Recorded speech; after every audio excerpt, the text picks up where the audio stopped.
Bulldozer action चल रहा है। बरेली विकास प्राधिकरण की कार्रवाई आज दूसरे दिन भी जारी है और ऐवान फराद बारात घर और गुड मैरिज हॉल पर जो बुलडोजर कल से चल रहा था वो कार्रवाई आज भी जारी है। बरेली विकास प्राधिकरण दूसरे दिन बचे हुए बिल्डिंग को ध्वस्त करने की तैयारी में है।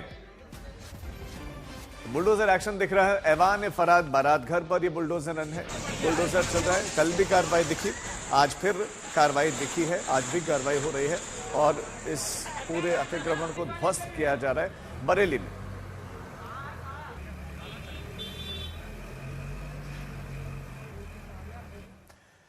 दिल्ली नगर निगम यानी कि एमसीडी के 12 वार्ड में हुए उपचुनाव के नतीजे भी आ गए हैं और नतीजों में मामूली उलटफेर जरूर दिख रहा है। भारतीय जनता पार्टी को 7 सीटें तो आम आदमी पार्टी को 3 सीटों पर विजय मिली है। कांग्रेस ने भी संगम विहार ए सीट पर जीत दर्ज की है। जिन 12 वार्ड में 30 नवंबर को वोटिंग हुई थी उनमें 9 पहले बीजेपी के पास थी, बाकी आम आदमी पार्टी के पास थी।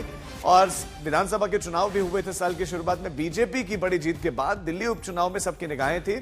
सियासी मिजाज रेखा गुप्ता सरकार का पहला बड़ा टेस्ट भी माना जा रहा था, लेकिन 9 में से 7, पिछली बार 9 सीटें जीती, इस बार 2 सीटों का नुकसान बीजेपी को हुआ है। इंटरेस्टिंग इसमें यह भी है कि एक जगह पर आम आदमी पार्टी आरोप लगा रही थी वोट चोरी की, वहां आम आदमी पार्टी जीत गई है। दिल्ली के शालीमार बाग वार्ड में जो उपचुनाव था उसमें नतीजे जिंदाबाद भारतीय जनता पार्टी। आज शालीमार बाग बी मंडल से वार्ड नंबर 56 से जो रेखा जी की सीट है, रेखा जी का गृह मंडल है, वहां से हमारी प्रत्याशी अब तो निगम पार्षद है अनीता जैन जी 10,101 वोट से भारी बहुमत से जीत के निकली है। आज का जीत का माहौल बहुत अच्छी तरह से देख रहे हैं। हमारी दिल्ली की लोकप्रिय मुख्यमंत्री बहन रेखा गुप्ता जी की जीत है ये, और सभी कार्यकर्ताओं की जीत है। और आने वाले समय जितना विकास हमारी शालीमार बाग विधानसभा में माननीय मुख्यमंत्री जी के माध्यम से हो रहा है, ये उसकी जीत है। 10,000 से ऊपर वोट, 10,000 प्लस से जीते। दिल्ली में सबसे ज्यादा अगर जीत होगी तो शालीमार बाग विधानसभा की होगी। हमारे संवाददाता सुशांत मेहरा इस खबर पर हमारे साथ जुड़ गए। सुशांत, ढोल नगाड़े तो बज रहे हैं, लेकिन क्या वाकई जश्न मनाने लायक है ये विजय? क्योंकि पहले 9 थी और आपने 2 सीटें गंवाई हैं। आम आदमी पार्टी और कांग्रेस कैसे इस जीत को ले रही है, अपने नंबर्स को ले रही है?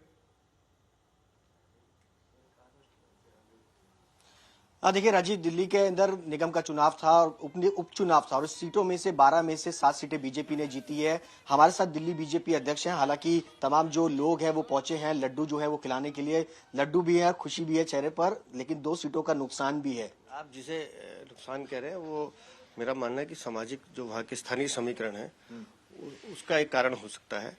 लेकिन दिल्ली की जनता ने 46% से ज्यादा मत भारतीय जनता पार्टी को दिया है, जो आम आदमी कांग्रेस से लगभग 10% से भी ज्यादा है।